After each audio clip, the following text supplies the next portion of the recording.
Luarnya tampak rumah kayu. Isi rumah Saleh, bos kartel narkoba mewah, bikin takjub. Ada bathtub. Salihin alias Saleh, 39, buron terpidana kasus narkoba ditangkap Badan Narkotika Nasional, BNN, di Kampung Puntun, Kalimantan Tengah, Kalteng, pada Senin, 2 September 2024. Bos kartel narkoba ini tinggal berpindah-pindah tempat, dengan cara pindah dari hotel satu ke hotel lainnya. Petugas BNN pun mendatangi rumahnya yang berada di tengah hutan wilayah Kampung Puntun. Rumah itu terlihat sangat kumuh dari luar dengan kayu sebagai dindingnya. Bak menipu, rupanya dalamnya terbilang cukup mewah.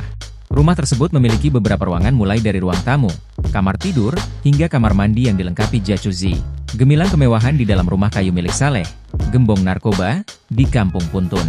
Tempat ini kerap dijadikan lokasi pesta narkoba oleh Saleh bersama wanita-wanita simpanannya.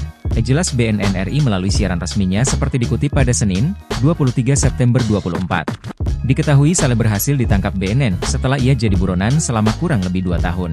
Dia ditangkap terkait kasus kepemilikan 202,8 gram sabu. Dalam menjalankan aksinya, Saleh rupanya memiliki beberapa orang suruhan untuk mengedarkan barang haram di kota Palangkaraya dan sekitarnya.